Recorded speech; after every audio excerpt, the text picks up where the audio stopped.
talvez boa parte ou grande parte de vocês sabem no coração qual é a direção, né, o encargo que nós vamos estar trabalhando com vocês, tanto hoje como amanhã. O título maior é Amor, a pedra de toque do cristão. Mas para que eu possa desenvolver um pouco esse assunto, eu preciso dizer para vocês o que eu quero dizer com pedra de toque. Senão, nós podemos ter variadas interpretações. Se nós formos buscar num dicionário qualquer, essa expressão pedra de toque, ela pode ser aplicada de duas formas. A primeira é a convencional, é que antigamente os ourives, para testar a qualidade, a excelência, a pureza de um metal precioso como o ouro ou a prata, eles precisavam de pedras escuras, como ardósia, como jaspe. E nessas pedras escuras, então, esse metal iria ser provado, iria ser testado para ver a sua natureza, a sua excelência e a sua qualidade. Então haveria ali algumas misturas de ácido, mas o que refletiria a realidade da pureza, da qualidade do material, do ouro sendo testado, seria a pedra escura. Isso você encontra lá. E ele também pode ser, ou essa expressão pode ser aplicada também no modo figurado, que é o nosso caso. Então nós temos na verdade um meio, nós temos uma base sobre a qual nós podemos colocar algo ou alguém para que este algo ou alguém seja provado ou testado na sua pureza, na sua excelência e na sua qualidade. Agora, um exemplo prático, vocês vão saber exatamente o que nós queremos tratar. Um exemplo bíblico. Por exemplo, para que a sua fé seja provada, se ela é uma fé genuína ou não, ela deve ser colocada sobre a pedra de toque. Lembra-se, é o amor. E essa pedra de toque, na realidade, ela vai nos revelar se a tua ou a minha fé é genuína ou falsa. Vai revelar na ardósia celestial, no jaspe celestial, que é o amor, se a fé que eu professo ela é verdadeira ou falsa. Simples assim. Então, nós podemos até ampliar, vamos dizer, o título. O nosso título é Amor, a pedra de toque do cristão. Mas eu posso ampliar e vou apertar um pouco o cinto agora. Amor entre os irmãos, a pedra de toque do cristianismo. Esse é o ponto. E é aqui que o Senhor quer trabalhar conosco. Amor, vou colocar na segunda possibilidade do nosso tema aqui, amor entre os irmãos, a pedra de toque do cristianismo. E de antemão já digo, nós somos devedores. E o Senhor precisa nos ajudar, nos socorrer neste assunto. O que nós iremos fazer agora é chamar alguns textos, ou vamos ler alguns textos, e vamos avançar naquilo que o Senhor tem para nós nesse tempo. Primeiro texto, Mateus capítulo 24. Mateus no capítulo 24. E aqui vamos ler um único versículo, que é o versículo 12. Eu vou ler todos os textos, depois nós vamos aí recuperá-los na medida que estaremos avançando na nossa reflexão. Mateus 24, 12. A palavra de Deus assim diz: E por se multiplicar a iniquidade, o amor se esfriará de quase todos. Depois nós vamos retornar aqui mais adiante. Segundo texto, Evangelho de João, capítulo 13. Vamos deixar os textos registrados, depois nós vamos buscá-los quando for necessário. João 13, 34 e 35. A palavra de Deus assim diz: Novo mandamento vos dou, que vos ameis uns aos outros, assim como eu vos amei, também que vos ameis uns aos outros. Nisto conhecerão que todos sois meus discípulos, se tiverdes amor uns pelos outros. Um outro texto, nós estamos no Evangelho de João, permaneçamos nele, capítulo 5, versículo 24. João, capítulo 5, 24. Onde a palavra de Deus diz assim: em verdade vos digo, quem ouve a minha palavra e crê naquele que me enviou tem a vida eterna, não entra em juízo, mas passou da morte para a vida. E por fim, mais um texto. Primeira epístola de João, no capítulo 3, também um único versículo, que é o versículo 14. Diz assim: nós sabemos que já passamos da morte para a vida, porque amamos os irmãos. Aquele que não ama, permanece na morte. Então, aqui estão os textos que nós vamos deixá-los registrados e vamos recuperá-los aí na medida em que for necessário. Queridos irmãos, a questão do amor entre os irmãos é muito mais do que um tema de um estudo bíblico. É muito mais do que uma mensagem para que se compartilhe entre os santos.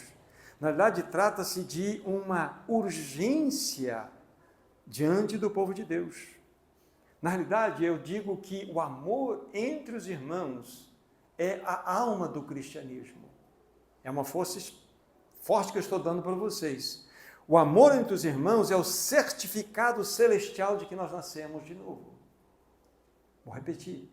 O amor entre os irmãos é o certificado celestial de que eu e você nascemos de novo. E acrescento que o amor entre os irmãos é o testemunho mais poderoso, mais eloquente que uma assembleia pode expressar numa localidade. É o amor entre os irmãos. Eu estava consultando um irmão chamado Andrew Murray. Ele é um sul-africano. Ele tem um legado de mais de 200, quase 250 livros que ele deixou, o irmão pregador. Muitos livros interessantes, preciosíssimos, que é um irmão que vale a pena subir sobre seus ombros. E vejam o que ele disse sobre este assunto. Uma frase cortada dele. A sua vida de amor entre os irmãos é a principal evidência do cristianismo. A prova para o mundo de que Deus enviou a Cristo e que ele derramou na igreja o mesmo amor com que o Pai amou e ama o Filho. De todas as evidências do cristianismo, essa é a mais poderosa, a mais convincente, a mais eloquente de todas.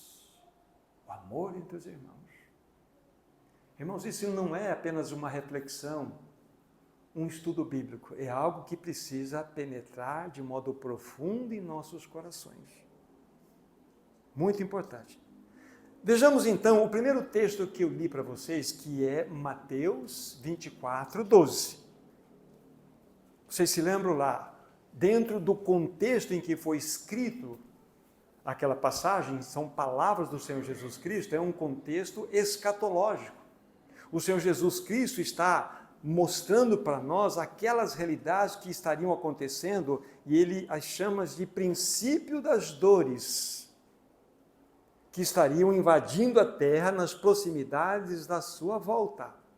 E lá nós lemos, que por se multiplicar a iniquidade, o amor de muitos se esfriaria, não é isto? Duas palavras importantes que nós temos nesse verso. A palavra iniquidade, lá no seu original, é anomia. A, no grego, é sempre uma partícula de negação. Nomia vem de nomos, que é lei. Então, é sem lei ou não lei. Então, por se multiplicar a realidade da não lei, hoje nós vivemos dentro de um contexto exatamente isso, onde se quebram, especificamente, as realidades das leis divinas, de uma maneira que nós não conseguimos mensurar. E por se multiplicar essa realidade no meio da sociedade, inclusive no meio do povo de Deus, a Bíblia fala que o amor de muitos se esfriaria. E é interessante que a palavra amor que aparece ali é uma palavra forte para nós. É o amor ágape. É o amor realmente, é o amor sacrificial, aquele amor que veio diretamente do coração do Senhor para nós. Então, esse texto nos chama a atenção, é como se o Senhor Jesus lançasse, a sua vista, ele pegasse um telescópio celestial e apontasse para os nossos dias. Foi o que o apóstolo Paulo fez, nós não precisamos abrir, mas lá em 2 Timóteo, no capítulo 3, do versículo 1 ao 5, vocês lerem aquela passagem, vocês vão encontrar lá 18 tipos de vícios que estariam dominando toda uma sociedade, inclusive estaria presente no meio do povo de Deus.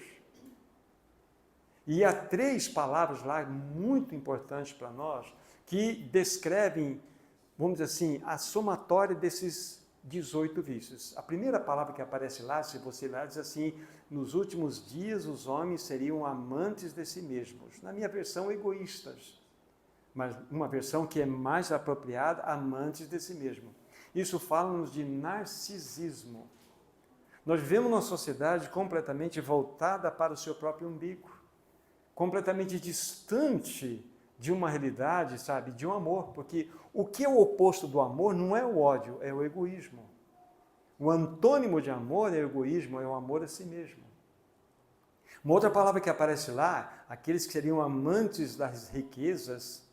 Então, nós teríamos um retrato na sociedade do tempo do fim, da qual nós estamos inseridos, que o materialismo estaria em grande alta. Amor às riquezas. E por fim aparece uma terceira e última palavra, onde a Bíblia fala que os homens seriam amantes dos prazeres, mais amantes dos prazeres do que Deus. Significa que o hedonismo, ou seja, a busca pelo prazer, seria extremamente elevado nos tempos do fim. Então, essas 3 palavras, que interpretadas seriam narcisismo, materialismo e hedonismo, estariam graçando na sociedade e afetando a igreja. Então, isto é o retrato de uma sociedade que mostra-nos exatamente o meio em que nós estamos. Nós estamos vivendo num tempo de profunda escuridão espiritual, irmãos. Nós estamos vivendo numa época de trevas e as trevas irão aumentar. Não sou profeta do mal, profeta do pessimismo. Eu simplesmente estou interpretando a palavra de Deus. As trevas irão aumentar. Os problemas econômicos irão aumentar, os problemas climáticos irão aumentar. Nós estamos assistindo isso. A corrupção, a perversidade, a imoralidade estará graçando de uma maneira sem precedente. Tudo isso está, de fato, acontecendo. O mundo está totalmente desorientado, num caos. Mas o que chama atenção, além de todas essas realidades que estão acontecendo e nós estamos vendo, o Senhor Jesus aponta-nos que uma das evidências desse tempo do fim seria que o amor se esfriaria de quase todos. O amor. Hoje nós vivemos numa sociedade voltada para si mesma, uma sociedade self, uma sociedade que é preocupada consigo mesma, uma sociedade que é preocupada com os likes que recebe de suas mensagens. Então, esse primeiro texto nos mostra, o primeiro passo que eu estou dando para vocês, para mostrar e expressar para vocês o diagnóstico sobre essa realidade. Lembre-se, o amor é a pedra de toque do cristão, ou amor entre os irmãos é a pedra de toque do cristianismo. Então, para que nós avancemos, é necessário que o próprio Senhor Jesus Cristo, o próprio apóstolo Paulo, tenha nos dito alguma coisa a respeito desse tempo do fim. É exatamente isso que nós estamos vivenciando agora. Vamos dar um passo a mais. O segundo texto que eu li para vocês foi do Evangelho de João, no capítulo 13. Vocês se lembram disso?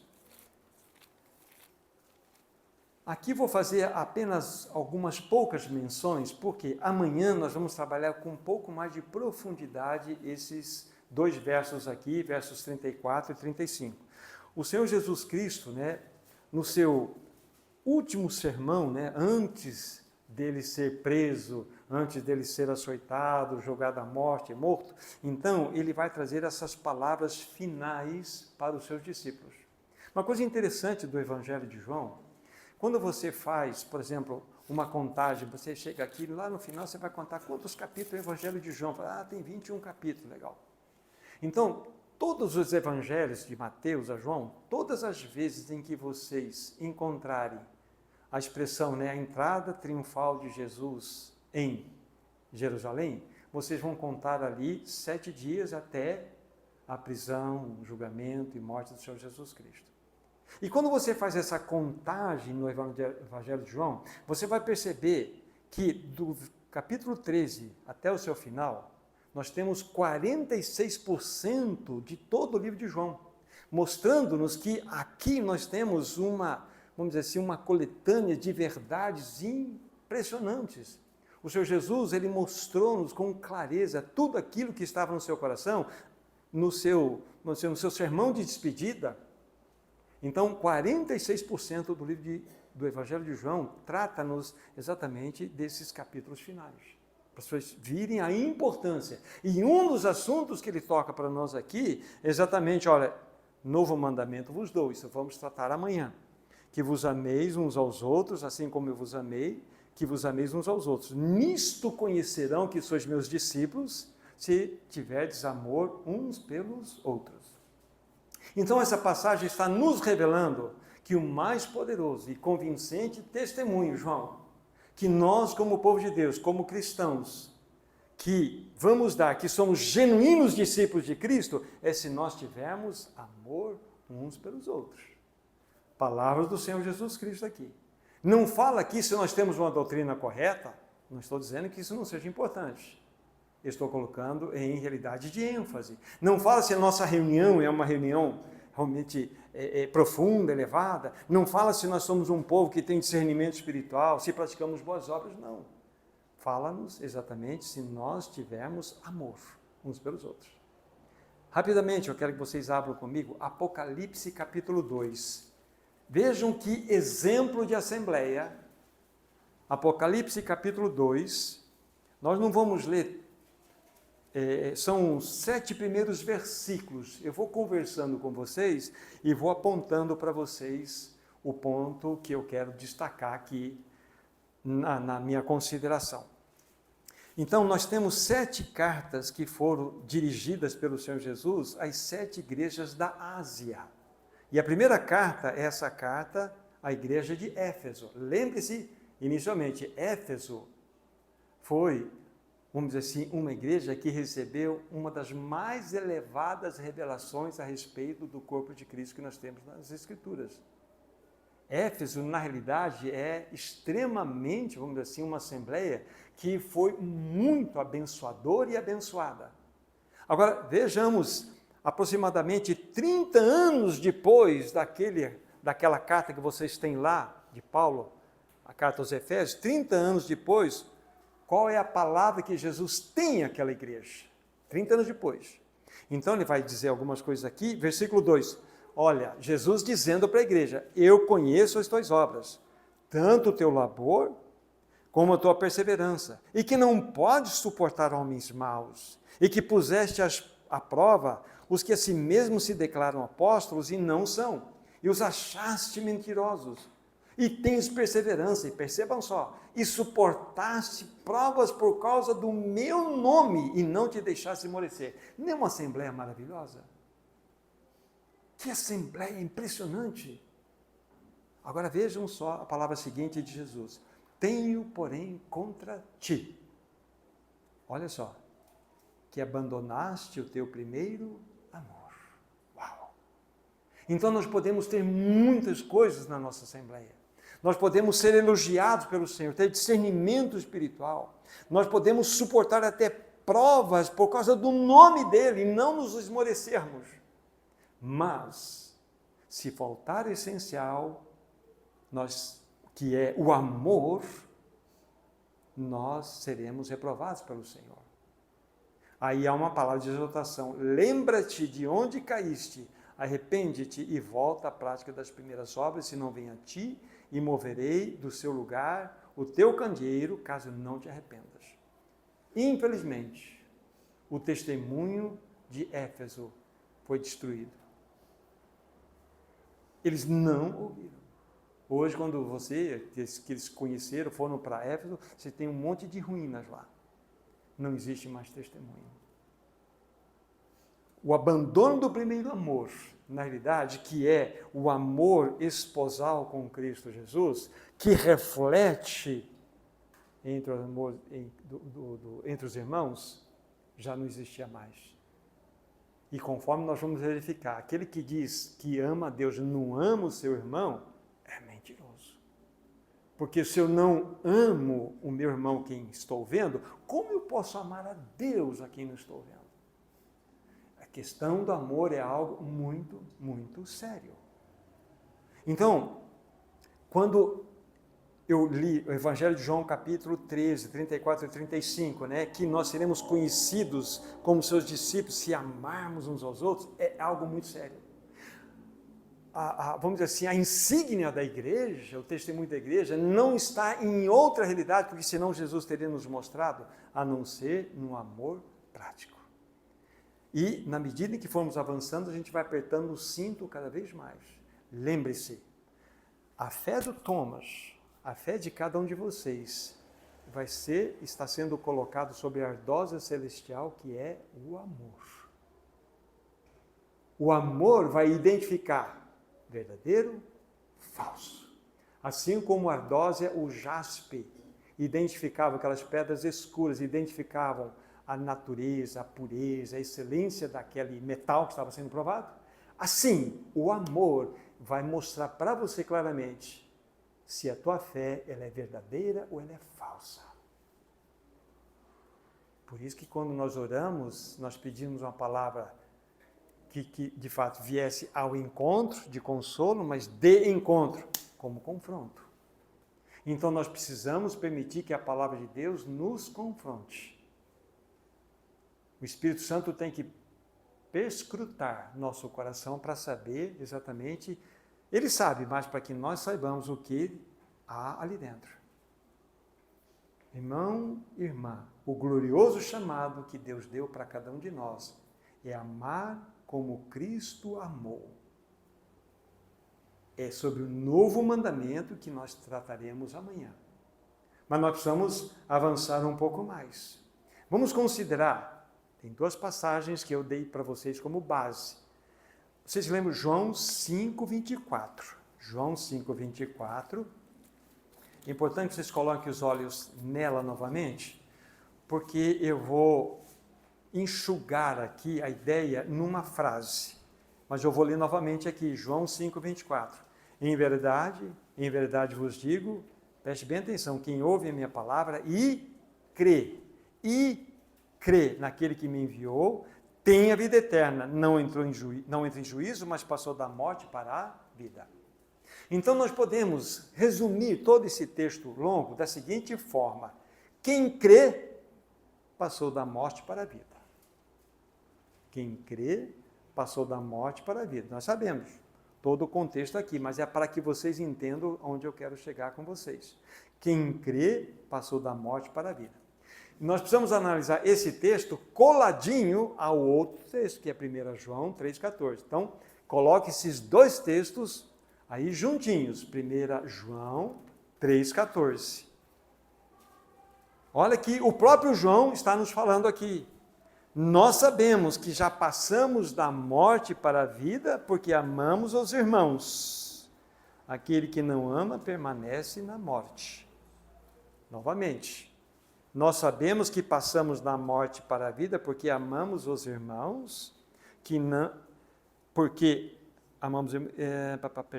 nós sabemos que já passamos da morte para a vida porque amamos os irmãos. Aquele que não ama permanece na morte. Eu posso resumir todo esse versículo da seguinte forma: quem ama, passou da morte para a vida.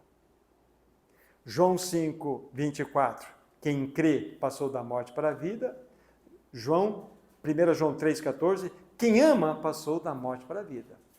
Então, eu estou juntando essas duas verdades. Interessante quando você examina toda a Bíblia, em especial, lógico, eu estou falando no Novo Testamento, as cartas, há apenas duas únicas passagens na Bíblia que a expressão passou da morte para a vida se encontra. exatamente nessas duas que nós lemos. Não tem mais. Passou da morte para a vida, só encontram-se nesses dois versos que eu citei para vocês, João 5, 24 e 1 João 3, 14. Isso é muito importante. Por quê? Aí, quando a gente faz uma pequena análise, João 5, 24 evidencia, coloca em destaque a fé. Só que 1 João 3,14 coloca em destaque e evidencia o amor.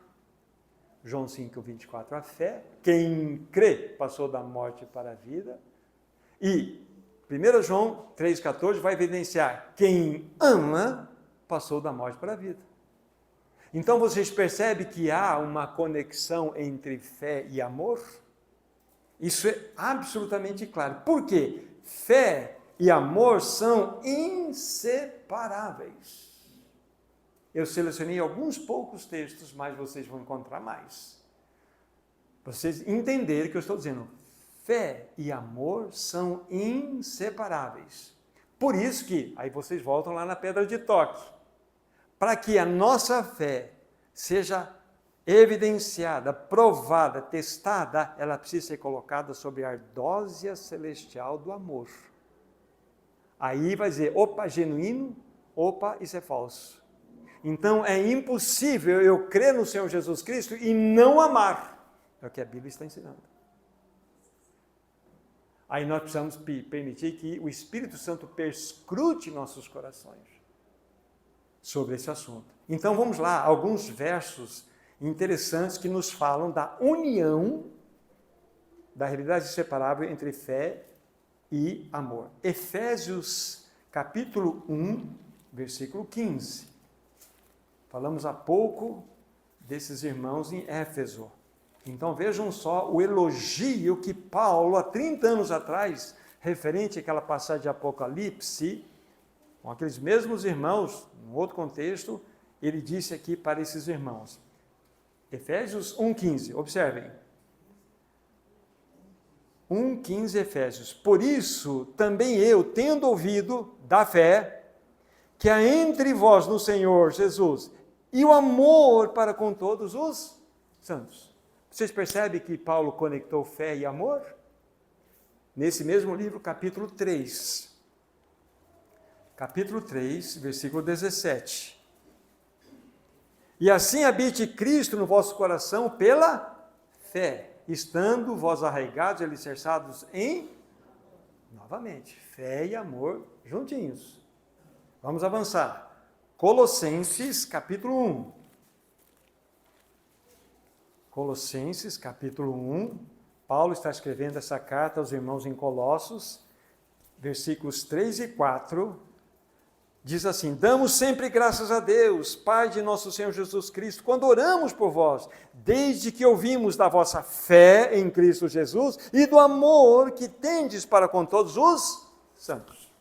Vocês estão conseguindo perceber a perfeita unidade, união entre fé e amor? Nós não podemos separar o que Deus uniu. 1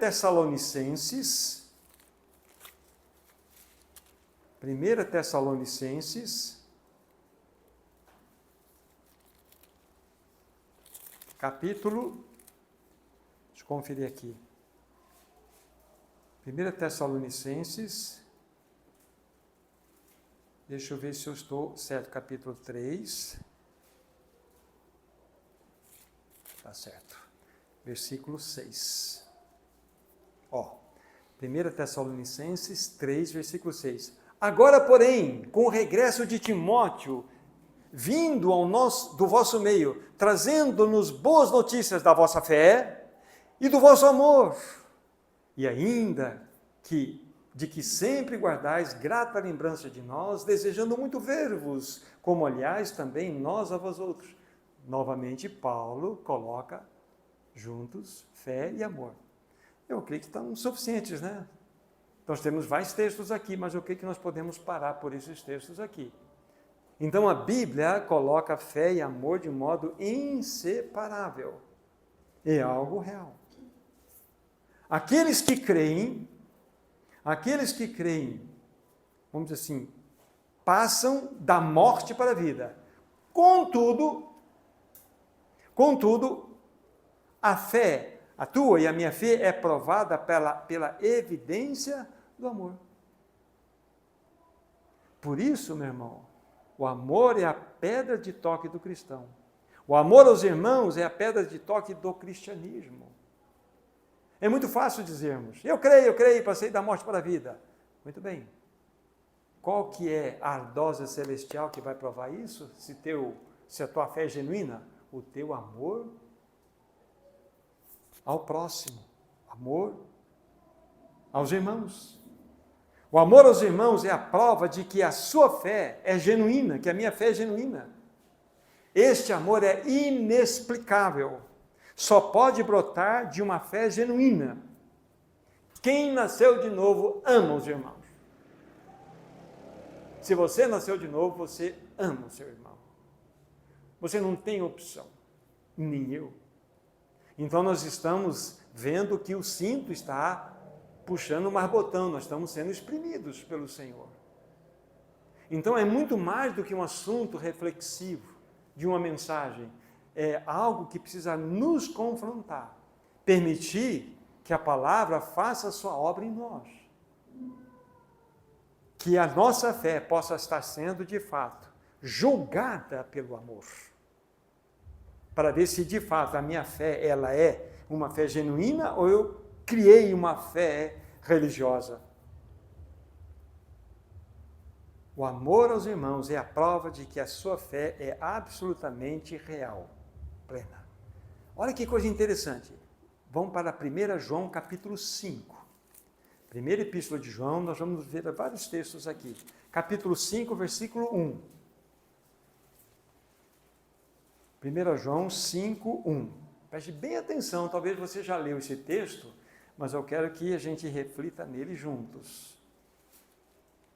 1 João 5, 1 diz assim, todo aquele que crê que Jesus é o Cristo é nascido de Deus. E todo aquele que ama ao que o gerou, também ama o que dele é nascido. Vocês já pensaram nesse versículo? A gente lê assim, mas o que ele está dizendo? Então, primeira parte. O João creu. O João creu que Jesus Cristo é o Filho de... todo aquele que crê que Jesus é o Cristo é nascido de Deus. O João crê. O João crê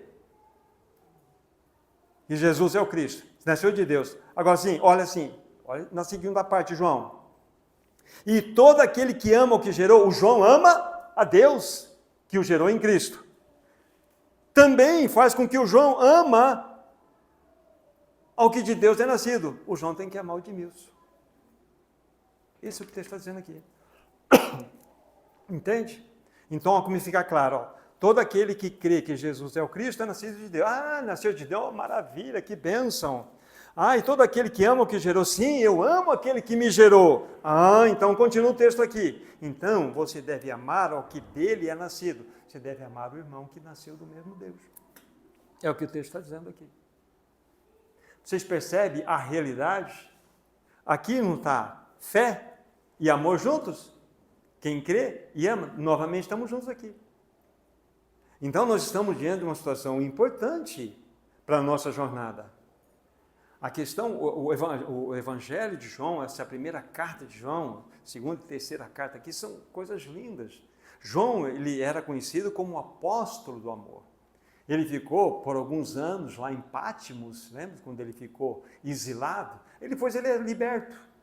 E ele volta para Éfeso, já com 90 anos aproximadamente de idade, um pouco mais. E ele ainda ficou um tempo entre os irmãos em Éfeso, já não conseguia andar. E os irmãos colocavam ele sobre aquela cadeira que carregava nas costas, e ele visitava aqueles irmãos nas suas casas. Sabe o que ele dizia na sua voz fraca? Irmãos, amai-vos uns aos outros. Diz a história. Irmãos, amai-vos uns aos outros. Irmãos, amai-vos uns aos outros. É isso que João dizia, falava. Esse é o ponto. Então, João tinha uma mensagem. João tinha um coração completamente, voltado ao Senhor. Por isso que ele poderia, então, dizer dessa forma, agir dessa forma. O amor é a prova real de que o seu novo nascimento é genuíno. É muito precioso. Amamos a Deus que nos gerou, aleluia. Naturalmente, agora vamos amar aqueles que de Deus são nascidos. Olha que texto. Vamos apertando o cinto daqui a pouco, um pouco mais. É preciosíssimo para nós, irmãos. Amor é a prova real. É de fato, é quando nós temos absoluta certeza de que o meu novo nascimento, a minha fé, ela tem o carimbo de que ela é genuína. Ela é real, ela é verdadeira. É muito triste quando nós olhamos para os nossos contextos, as nossas assembleias, né? Não dizendo aqui, acolá, quando nós vemos irmão desprezando irmão, irmã falando mal de irmã, jovem lacrando jovem. É muito triste. Isso mostra a pobreza espiritual da qual nós nos encontramos. Meu irmão, minha irmã, nós somos aqueles que pecam, nós somos pecadores, nós nos ferimos, nós somos muito fracos, é verdade. Mas ao invés de perdoarmos, nós buscamos nossa justiça, as nossas razões, nós lacramos, mutilamos nossos irmãos que nos ferem. Sabe qual é a vingança de uma pétala de rosa quando esmagada na palma da sua mão, né? Pega uma pétala de rosa com raiva e raspa, arrebenta com ela. Aí cheire sua mão. Essa é a vingança da pétala de rosa. Essa deve ser a vingança de cada um de nós que conhece o Senhor. Quanto mais exprimido nós formos, mais de Cristo deve sair de nós. Mais de Cristo. Mas será isso que está acontecendo? Será que isso que está saindo de mim? Será, Thomas, será que cada um de nós temos a certeza que passamos da morte para a vida? Aí eu creio, mas você ama? Você ama? Queridos irmãos, nós amamos os irmãos simplesmente porque são nossos irmãos. Por que devemos amar? Porque o Senhor colocou em você a vida dele. A vida dele é uma vida de amor. É a sua própria vida que ele colocou em você. Nós não amamos os irmãos porque há interesses comuns. Simplesmente porque amamos, são nossos irmãos, ponto. Estamos em 1 João, capítulo 4, versículo 20 e 21. Avancemos um pouquinho o pensamento aqui. 1 João 4, 20 a 21. Se alguém disser, eu amo a Deus, e odiar o seu irmão é mentiroso. Pois aquele que não ama seu irmão a quem vê, não pode amar a Deus a quem não vê. Ora, temos da parte dele este mandamento, que aquele que ama a Deus, ame também ao seu irmão. Veja que é mandamento, não é uma possibilidade. Então, nós estamos diante de uma palavra que nos desafia. Não somos, vamos dizer assim, verificados apenas no nível da nossa fé sendo, vamos dizer assim, testada pelo amor. Mas João amplia esse pensamento. Se eu estou dizendo que eu amo a Deus, mas eu amo a Deus, mas eu tenho entreveiro com meu irmão, eu odeio, eu deixo ele de lado, a palavra é muito forte, né? Eu sou um mentiroso. Aí, o texto na sequência nós lemos. Se alguém disser, eu amo a Deus, qual é a prova real disso? Então, ame ao seu irmão. Eu não amo o meu irmão porque ele é amável. Eu amo meu irmão porque ele carrega a vida de Cristo. Você conhece algum irmão cactus? Você já abraçou um cacto? Não temos irmãos cactos? Podemos ser irmãos cactos. O meu cônjuge pode ser um cacto. Eu posso ser um cacto para o meu cônjuge. Mas é o meu irmão. Se você abrir o cacto, tem água lá dentro, tem uma bênção lá dentro. Então nós amamos irmãos cactos também. porque são irmãos. Então nós devemos olhar na perspectiva do Senhor. Amamos não porque temos os mesmos pensamentos, os mesmos interesses, não. Amamos porque somos parte da família do Senhor. Esse é um assunto extremamente sério, extremamente desafiador para nós. E nós não podemos tratar desse tema de maneira leviana, descuidada. Quanto mais liberdade nós temos dentro da nossa jornada, seja entre irmãos, seja relacionamento pais e filhos, relacionamento conjugal, é onde nós somos extremamente provados em duas coisas. Quando nós temos muita proximidade, a nossa mão de ferro é muito forte e a nossa língua é muito pesada. Porque nós ferimos aquelas pessoas que muitas vezes mais amamos, estão muito próximas de nós. Não é verdade? Nós acabamos dizendo coisas que nem era do nosso intento dizer, mas acontece. Mas, na realidade, nós precisamos entender que aquela pessoa que está imediatamente próxima a mim, seja meu cônjuge, meu filho, meu irmão, minha irmã, é alvo do meu amor. E eu devo ser alvo do amor dela, dessa pessoa que está próxima de mim.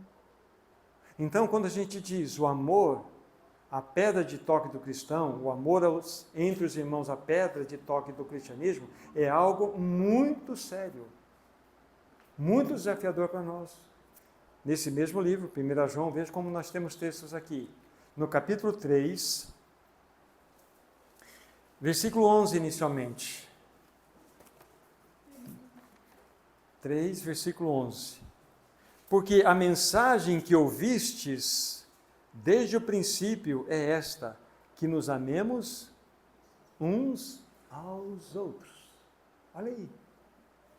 Aí vocês vão engatando essas passagens com aquelas anteriores. Nesse mesmo livro, versículo 18. Capítulo 3. Filhinhos, não amemos de palavra, nem de língua, mas de fato e de verdade. Extremamente importante para nós. Versículo 23. Ora, o seu mandamento é este, que creiamos, vejam fé e amor novamente aqui, que creiamos em o nome do seu Filho Jesus Cristo e nos amemos uns aos outros, segundo o mandamento que nos ordenou. Eu creio que está muito e definitivamente claro para nós que fé e amor são duas realidades inseparáveis.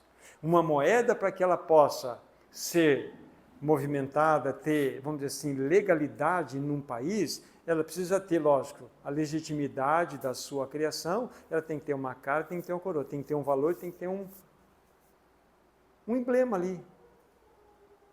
Uma realidade que a valide. Então, essa moeda, fé e amor, é uma moeda que verdadeiramente testifica que eu e você nascemos de novo. Que eu e você fazemos parte da família de Deus. Nós amamos, por quê?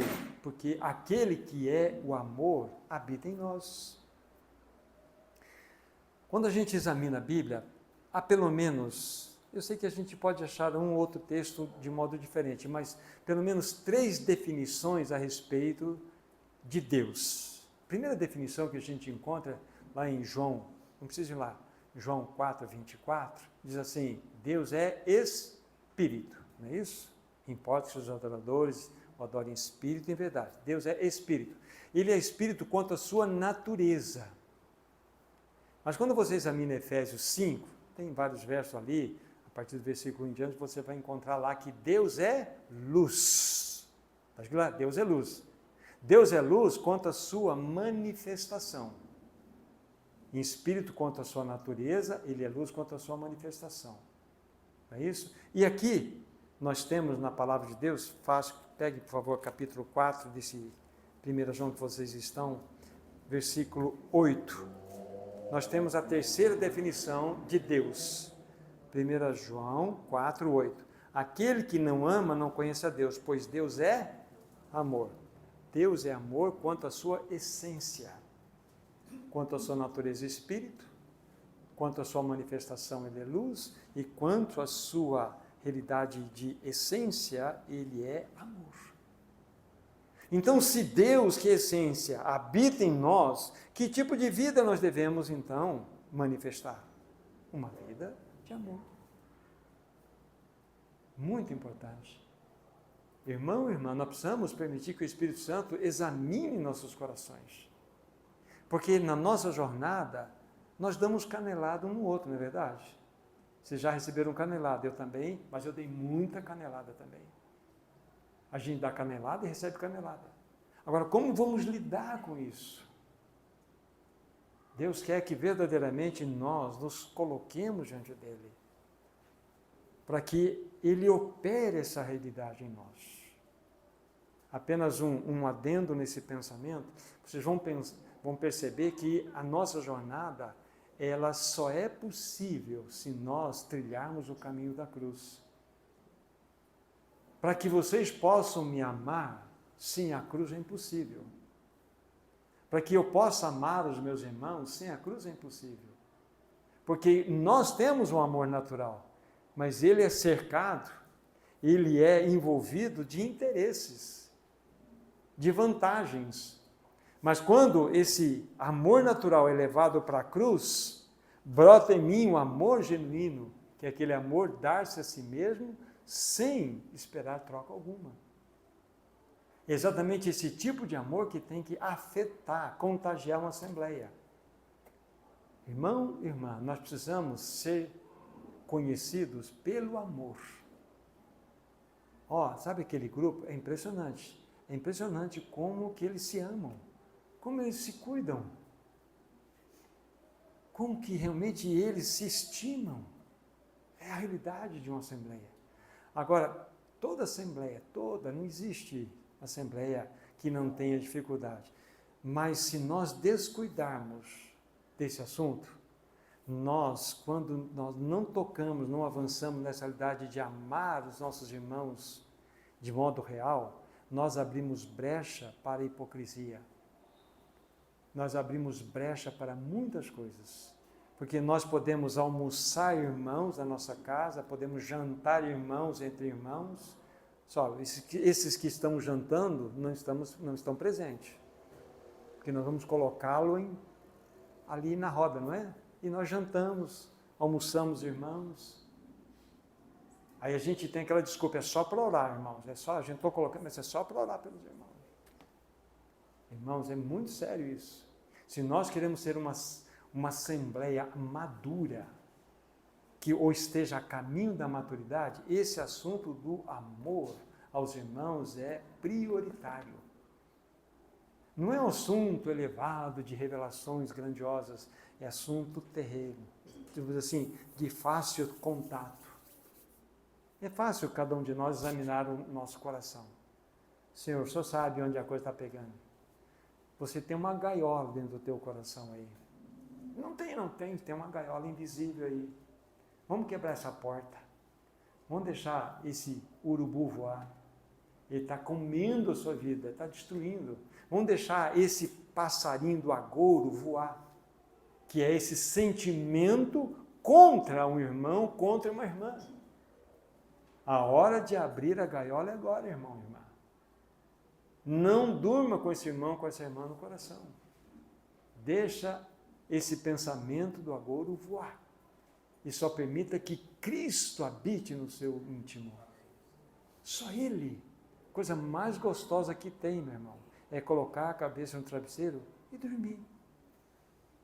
E dormir. Sem pensar, aquela irmã, mas aquela irmã, aquele irmão, aquele irmão. O inimigo, ele vai se aproveitando disso. E nós ficamos adultos usando fraldas espirituais de bebê. Crescemos biologicamente, mas espiritualmente estamos cheios de fralda. Porque nós não crescemos, nós não perdoamos. Nós guardamos. Isso é muito sério. Então, o que falamos até o momento? Vimos aqueles textos, a partir lá de Mateus capítulo 24, mostrando aquilo que Jesus apontou-nos no que aconteceria no tempo do fim, Paulo nos ajudou a pensar um pouco mais e começamos a verificar a importância de, vamos dizer assim, de colocarmos a nossa fé para ser validada pelo amor que nós temos pelos irmãos. É muito importante isso. Eu creio. Queria crescer minha vida. Muito lindo o seu discurso. Mas você ama? Você ama de verdade? E nós somos cercados de irmãos cactos. E eu sou um deles. E nós precisamos nos amar. Para muitos de nós é um problema sério isso. Vamos ver se eu lembro. Estava pensando de uma frase em latim aqui.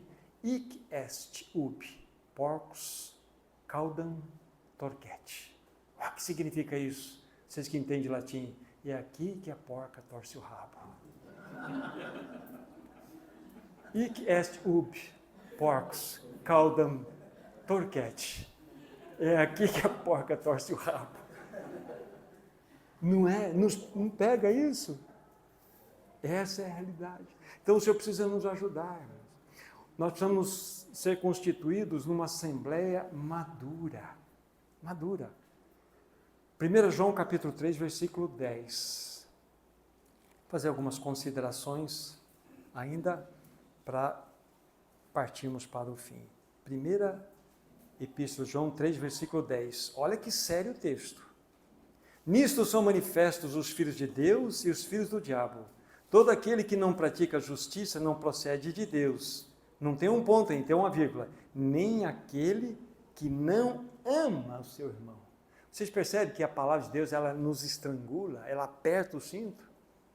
E nós não podemos passar direto uma passagem dessa sem que o Espírito Santo jogue um farol dentro de nós e ele mesmo mostre. Está vendo essa gaiola aí? Tem uns passarinhos presos aí. Meu irmão, minha irmã, abre a gaiola do teu coração, deixa voar esse sentimento. A coisa mais gostosa desse universo é ser livre. Além disso, você vai testificar que você é um filho, uma filha de Deus. Se você está dizendo que é filho e filha de Deus e não ama, vá diante do Senhor. E fala, Senhor, venha corrigir isto. Venha corrigir isso na minha vida. Nesse mesmo livro, 1 João, capítulo 3, ainda, versículo 15. Todo aquele que odeia seu irmão é assassino. Ora, vós sabeis que todo assassino não tem vida eterna permanente em si. São textos pesados? Eu acho que são pesados. A gente acaba evitando de passar por eles, mas eles são confrontadores e libertadores. Se eu for honesto em ouvir, honesto em me submeter aí ao próprio juízo da palavra, então ela vai fazendo efeito na minha vida. Meu irmão, minha irmã, o amor é a pedra de toque do cristão. O amor entre os irmãos é a pedra de toque do cristianismo. Nós não podemos brincar de cristianismo. Porque o diabo não brinca de ser diabo. Nós precisamos permitir que o Espírito Santo perscrute nosso íntimo e mostre. Olha, Tom, você tem uma situação que você precisa acertar, então vamos acertar. Vamos deixar voar, vamos arrancar essa gaiola do nosso coração, deixar esses pássaros de mau agouro voarem. A beleza da jornada cristã é que nós podemos nos amar sem pensarmos exatamente igual. Quantas doutrinas, né, que não são essenciais, lógico. Nós não estamos falando de encarnação, não estamos falando da inerrância da palavra, da encarnação de Cristo, da sua realidade divina, 100%, a sua realidade humana, 100%. Não estamos falando disso. Isso não se discute. Mas aqueles irmãos lá, puxa, aqueles irmãos são da eleição, aqueles irmãos lá são arminianos, aqueles irmãos lá creem que Jesus vai vir antes da grande tribulação, aqueles creem. Isso não pode nos dividir. Isso tem que nos unir. Então, não é porque nós pensamos diferentes em vários pensamentos permitidos pela palavra que, de fato, nos impedem de nos amar. Não tem problema. Por que será que o Senhor deixou essas coisas, não é? A Bíblia fala assim, ó, um come carne, o outro não come carne. O que não come carne não julga o que come carne. Os dois foram amados pelo Senhor. Então, é nós exercitarmos o nosso amor por aquele irmão que não come carne, porque a carne lá no templo, na igreja de Corinto, toda ela ia no açougue lá do Corinto lá, e ele é consagrado a ídolos, e então o restante da carne é vendida. Uns irmãos falam assim, não, esse negócio é do diabo, não vamos comer não. O outro fala assim, não, que nada, isso aqui está consagrado ao Senhor, resolvido. Um não quer, o outro quer. O Senhor fala, não, quer comer, come, eu não quero comer. Isso aí não se divide, não é um problema. É uma questão de consciência. Então a Bíblia nos permite alguns movimentos onde a gente tem algum ponto de liberdade, sem nos ferir. Senão nós criamos uma doutrina, né? Colocamos um tapume na cabeça do outro, só aqui é desse jeito. Volto a falar, não estamos discutindo questões essenciais, mas questões secundárias. Então não são essas realidades de pensamentos diferentes que vão nos dividir, porque o amor é muito mais forte. O amor é o mais contundente testemunho que a igreja pode dar nesse tempo do fim. É o amor. O mundo lá fora está morrendo por falta de amor. Muitas vezes, dentro do nosso meio, dentro da nossa jornada, tem irmãos e irmãs gemendo, precisando de um cuidado, precisando de um abraço. Não é nem de uma pregação, porque nós somos doidos para pregar, né? Meu irmão ou irmã com problema, você lasca uma metralhada de Bíblia em cima da pessoa. Às vezes a pessoa quer um abraço, fala assim, olha, estamos juntos. Eu aprendo muito com a minha esposa. E eu sou acostumado de metralhar, né? Eu falo assim, o que eu estou querendo ouvir agora de você, aliás, eu queria de você um abraço. E não você me fuzilar com tanto texto. Eu falo, opa, aprendi mais uma aqui. Não é? Nós não somos assim, nós estamos armados, né? Mas o Senhor quer realmente mostrar essa realidade para que nós possamos desfrutar dessa jornada.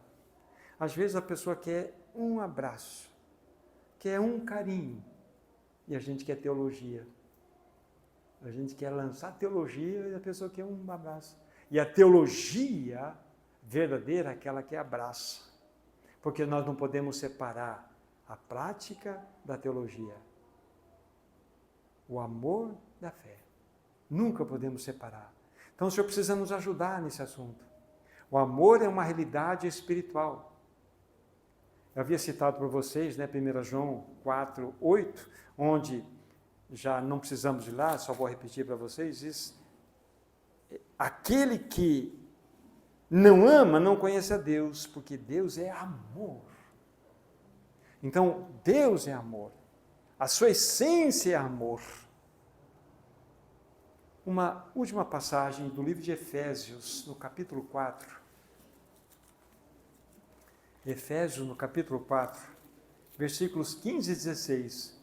Paulo também nos deixa uma palavra sobre esse assunto. De que maneira a igreja deve se edificar. 4 de Efésios, versículos 15 e 16. Mas, seguindo a verdade, em amor, cresçamos em tudo naquele que é a cabeça, Cristo, de quem todo o corpo, bem ajustado e consolidado, pelo auxílio de toda junta, segundo a justa cooperação de cada parte, efetua o seu próprio aumento para a edificação de si mesmo em amor. Então, Paulo também nos deixa uma palavra muito importante para nós, que a maneira que nós vamos edificar, ou sermos edificados, é exatamente dentro desse princípio do amor. Então, aqui está, por exemplo, essa verdade, em linhas gerais, colocada em nossos corações. Irmão e irmã, nós seremos conhecidos pelo amor. Nós seremos conhecidos como verdadeiros discípulos pelo amor. Fora desta realidade, nós não passamos de religiosos. E às vezes com a palavra certa. Religiosos.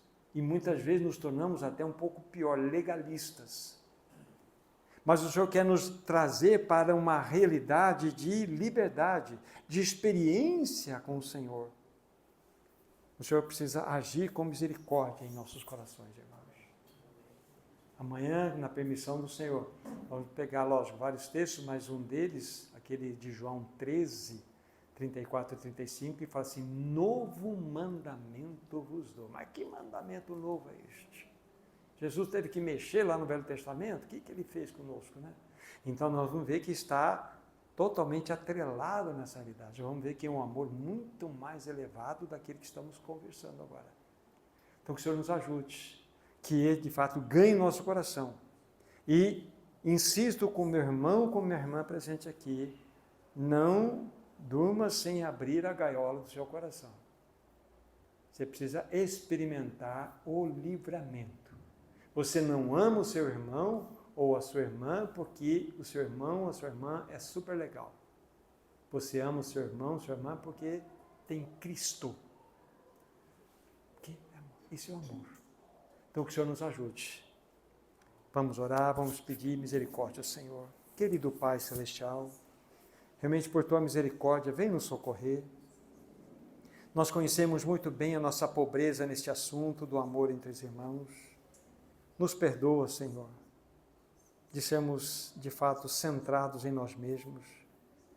Nós pedimos por Tua graça, aviva os nossos corações para que possamos verdadeiramente desfrutar desse amor e que nós possamos expressar esse amor entre os irmãos. Socorre-nos, Senhor. Nós queremos ser uma assembleia conhecida pelo amor.